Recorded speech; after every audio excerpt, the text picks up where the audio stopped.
नमस्कार, आप सभी का स्वागत है आपके अपने लॉलिसियस पर। कैसे हैं आप सभी लोग? आई होप आप सभी लोग अच्छे ही होंगे। चलिए फिर आपको बताते हैं। सबसे पहले तो हिस्ट्री का क्या सिलेबस है, फिर इसके बाद आपको हिस्ट्री के वीडियोज़ अपलोड किए जाएंगे। चलिए फिर देखते हैं। हिस्ट्री में भी समस्त विषयों की बात ही 4 विषय हैं, 4 यूनिट्स हैं। तो पहली यूनिट देखते हैं क्या है आपका सिलेबस। प्रथम यूनिट में हिस्ट्री। हिस्ट्री का थोड़ा सा ज़्यादा इस बार है सिलेबस आपका, तो ध्यान से पढ़िए और थोड़ा अच्छे से समझ कर पढ़िएगा, ठीक है। क्योंकि ये इस बार लीगल हिस्ट्री है, आपकी कहानियों से मोरल से रिलेटेड नहीं है। यहाँ पर आपका जो सोर्सेज ऑफ लॉ है फर्स्ट यूनिट में, और उसके बाद पर्सनल लॉज को आ जाएगा। उसके बाद आपके ब्रिटिश जो लीगल सिस्टम था उसके बारे में पढ़ेंगे, ठीक है। ये सारी चीज़ें आप इस बार हिस्ट्री में पढ़ेंगे। चलिए फिर देखते हैं। फर्स्ट यूनिट में पहला लेक्चर है legal literature in ancient India.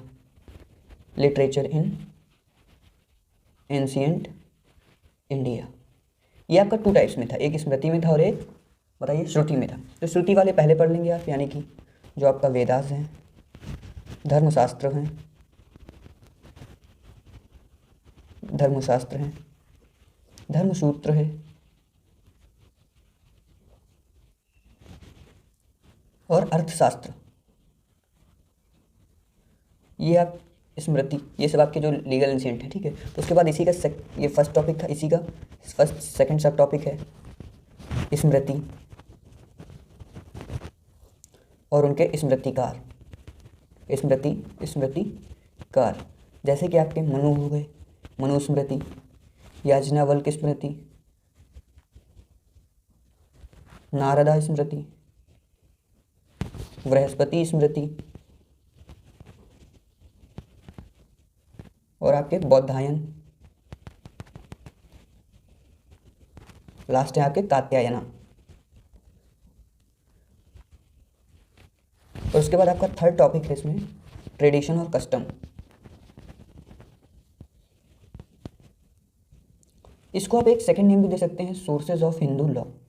Sources of Hindu law भी बोल सकते हैं इस टॉपिक को, ठीक है। क्योंकि देखिए पहला श्रुति, स्मृति और फिर इसका ट्रेडिशन और कस्टम, यानी कि एंशिएंट का है, ancient sources of Hindu law, ठीक है। ये आप बोल सकते हैं। चलिए देखते हैं नेक्स्ट टॉपिक क्या है। Law making and law interpreting process. Law कैसे बनाया जाता था, कैसे इंटरप्रेट किया जाता था, ये सब प्रोसेस। और कब की बात है? एंशिएंट चल रहा है आपका, इन एंशिएंट इंडिया, प्राचीन समय में, ठीक है। नेक्स्ट टॉपिक है आपका लीगल ट्रेडिशन इन मेडिवल। उस टाइम पर आपके यहाँ कौन थे इन्वेडर्स थे? मुस्लिम इन्वेडर्स थे इन मेडिवल इंडिया। तब कौन सा शास्त्र चल रहा था? मुस्लिम लॉ चल रहा था। तो यानी कि आप पढ़ेंगे सबसे पहले silent feature of Islamic law, Islamic criminal law, ठीक है। सोर्सेस भी पढ़ेंगे इसी में, सोर्सेज ऑफ इस्लामिक लॉ। क्या सोर्सेज हैं इसके? कुरान, हदीस, कियास, ये सारी चीज़ें आप पढ़ेंगे। और इनके जो 4 स्कूल थे उसमें से एक स्कूल था Hanafi school, Hanafi school of thought law, ठीक है। ये आप पढ़ेंगे, हनफी स्कूल ऑफ लॉ, जिसको अबू हनीफा ने फाउंड किया था, ठीक है। और लास्ट टॉपिक है आपके फर्स्ट यूनिट का the law of succession. Law of succession, कौन सक्सेशन होगा, कौन सक्सेसर बनेगा, ये सारी चीज़ें, ठीक है। एडमिनिस्ट्रेशन कैसे हो रहा था, एडमिनिस्ट्रेटिव डिवीज़न क्या था, ये सारी चीज़ें आप पढ़ेंगे लास्ट टॉपिक में। एडमिनिस्ट्रेटिव डिवीज़न और एडमिनिस्ट्रेटिव ऑफिसर्स क्या थे उस टाइम पर मेडिवल इंडिया में? एडमिनिस्ट्रेटिव ऑफिसर्स कौन कौन से थे इन मेडिवल इंडिया, यानी कि जो मध्यकालीन भारत में आपके एडमिनिस्ट्रेटिव ऑफिसर्स कौन कौन थे, ये सारी चीज़ें आप पढ़ेंगे। ये आपका फर्स्ट यूनिट का सिलेबस है। अब चलिए देखते हैं सेकंड यूनिट में क्या है। सेकंड यूनिट में देखते हैं सेकंड यूनिट। इसमें बेसिकली आपके चार्टर्स होंगे, क्योंकि ये British India, British legal system होगा, तो ठीक है। Charters of East India company पढ़ेंगे, charter of East India company. कौन कौन से चार्टर पढ़ेंगे आप? 1600, 1661, 1753। उसके बाद सेकंड टॉपिक है इसी का आप पढ़ेंगे सेटलमेंट ऑफ, कहाँ पर सेटलमेंट हुई कंपनीज इनकी? सेटलमेंट ऑफ सूरत, सूरत का सेटलमेंट पढ़ेंगे, मद्रास का सेटलमेंट पढ़ेंगे, बॉम्बे का पढ़ेंगे आप लोग, और लास्ट में आप कलकत्ता सेटलमेंट पढ़ेंगे। उसके बाद इनकी कोर्ट्स की क्या है सिस्टम था, कोर्ट सिस्टम क्या था इनका? तो इनका एक पहला मेयर कोर्ट था, मेयर्स कोड दो हैं, एक 1687 में और एक 1726 में। आपको डिफरेंस पूछा जा सकता है इन दोनों कोड्स में। उसके बाद आपका सुप्रीम कोर्ट आया था। कब आया था सुप्रीम कोर्ट, कोई बता सकता है? रेगुलेटिंग एक्ट के बाद आया था सुप्रीम कोर्ट, 1774 में आया था, 1774 में, क्योंकि 1773 में क्या आया था आपका, रेगुलेटिंग एक्ट आया था। इसके बाद आप पढ़ेंगे, फोर्थ टॉपिक है आपका regulating act. The regulating act है, रेगुलेटिंग एक्ट कब आया, 1773 में आ गया। उसके बाद आप पढ़ेंगे इसी में एक और है सेटलमेंट एक्ट भी पढ़ेंगे, जो 1781 में आया। सेटलमेंट एक्ट कब आया, 1781 में आया था। उसके बाद आप पढ़ेंगे फिफ्थ है Pitt's India act. Pitt's India act ये भी कब आया, 1784 में आया। इसके बाद आप पढ़ेंगे कॉन्फ्लिक्ट्स होने लगे। जब सुप्रीम कोर्ट आ गया तो सुप्रीम कोर्ट के पास जाने लगे तो कॉन्फ्लिक्ट होने लगी थी, किसके बीच में, जो गवर्नर जनरल थे और सुप्रीम कोर्ट के बीच में। तो पहला केस आया था राजा नंद कुमार केस में, राजा नंद कुमार केस पढ़ेंगे आप लोग, ठीक है। दूसरा आप पढ़ेंगे कॉसीजूरा केस, कॉसीजूरा केस। और एक आपका केस और है पटना केस, ठीक है, पटना केस। ये केसेस आप पढ़ेंगे। उसके बाद आप 7th लेक्चर आपका जुडिशियल प्लान पढ़ेंगे। जुडिशियल प्लान पढ़ेंगे, किसके जुडिशियल प्लान पढ़ेंगे बता सकते हैं कोई? वॉरेन हेस्टिंग के पढ़ेंगे। किसके? Warren Hasting. वॉरेन हेस्टिंग ने 3 जुडिशियल प्लान दिए। एक 1772 में इनका आया, जब वो फेल हुआ तब 1774 में किया इन्होंने, और फिर जब वो भी फेल हो गया तो 1778 में दे दिया था, ठीक है। तो ये तीनों आपको पढ़ना होगा। फिर उसके बाद आप पढ़ेंगे judicial plan of Lord Cornwallis, Lord Cornwallis का पढ़ेंगे। इनके बाद जब जुडिशियल 1787 में इन्होंने दिया, इन्होंने भी 3 दिए, 1790 में दिया, फिर 1793 में दिया। और उसके बाद आप पढ़ेंगे जुडिशियल प्लान विलियम बेंटिक के, जुडिशियल प्लान ऑफ बेंटिक, ठीक है, बेंटिक के पढ़ेंगे। किससे रिलेशन में? जो सती प्रथा थी उसको एबॉलिश करने के लिए, इन एबॉलिशन ऑफ सती प्रथा, इन एबॉलिशन ऑफ सती प्रथा, फीमेल इन्फेंटिसाइड,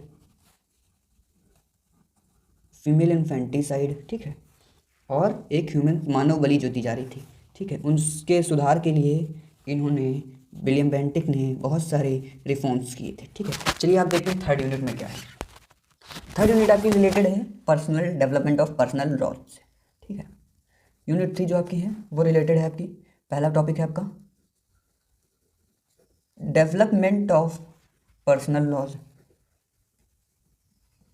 पर्सनल लॉज बनाने जाने लगे। फिर उसके बाद है पर्सनल लॉज का डेवलपमेंट, फिर से आप पढ़ेंगे प्रेसिडेंसी टाउन में, development of laws in presidency town. अब प्रेसिडेंसी टाउन्स में भी आपके लॉज बनने लगे, प्रेसिडेंसी टाउन।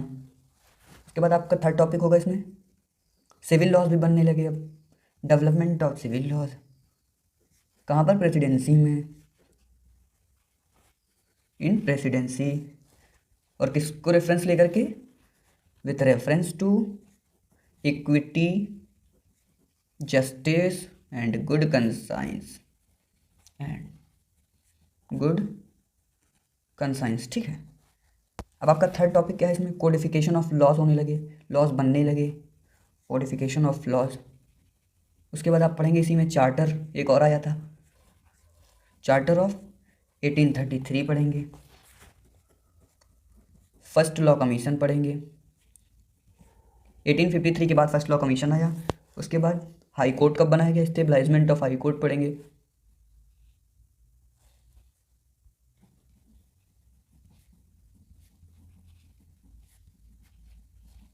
1861 में। इसके पहले एक और चार्टर आया था, उसे भी पढ़ेंगे आप,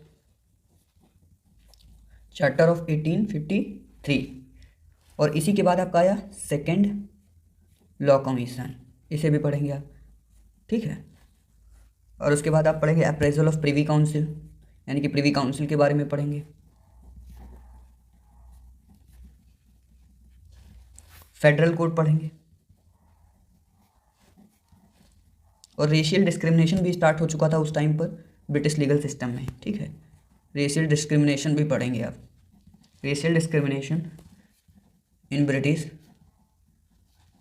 लीगल सिस्टम, ठीक है। अब ब्रिटिश में जो लीगल सिस्टम चल रहा था वहाँ पर रेशियल डिस्क्रिमिनेशन भी स्टार्ट हो चुका था। फोर्थ यूनिट भी देख लेते हैं, छोटी है फोर्थ यूनिट में, आपको कुछ भी ज़्यादा नहीं पढ़ना है, ठीक है। फोर्थ यूनिट का पहला टॉपिक जो होगा इंडियन काउंसिल एक्ट होगा, इंडियन काउंसिल एक्ट है, जिसमें 3 एक्ट आए, एक 1861 में आया, 1892 में आया और एक 1909 में आया। उसके बाद आप पढ़ेंगे government of India act. Government of India act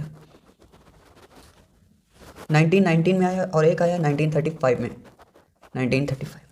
उसके बाद आप पढ़ेंगे इंडियन इंडिपेंडेंस एक्ट 1947 का, इंडियन इंडिपेंडेंस एक्ट 1947। और लास्ट इसमें आप पढ़ेंगे the making of constitution of India, the making of constitution of India. तो बेसिकली ये आपका हिस्ट्री का इतना सिलेबस था, यहाँ पर आप खत्म, सिलेबस इतना है। 4 यूनिट्स में आपका हिस्ट्री का सिलेबस बहुत ही ज़्यादा है, तो आपको पढ़ना पड़ेगा बहुत ही जल्दी जल्दी और थोड़ा ध्यान लगाकर, क्योंकि ये सब आपका कॉन्स्टिट्यूशन प्रोग्राम से रिलेटेड है, कैसे आपके लॉज में लॉज हिस्ट्री है। तो आप अगर थर्ड समझ जाएंगे तो कॉन्स्टिट्यूशन की बेसिकली बैकग्राउंड पढ़ेंगे, कहाँ से क्या बना है, तो वो सब चीज़ें आपको देखना पड़ेगा। आप 1600 से देख रहे होंगे, कोडिफिकेशन में स्टार्ट हो चुका था, लॉज बनना स्टार्ट हो चुके थे, रूल्स आना स्टार्ट हो चुके थे। तो मेन आपको वहीं से स्टार्ट माना जाता है, अगर आप डेप्थ में जाते हैं कि कॉन्स्टिट्यूशन का बैकग्राउंड क्या है, कहाँ से स्टार्ट है। चलिए फिर मिलते हैं नेक्स्ट क्लास में, थैंक यू।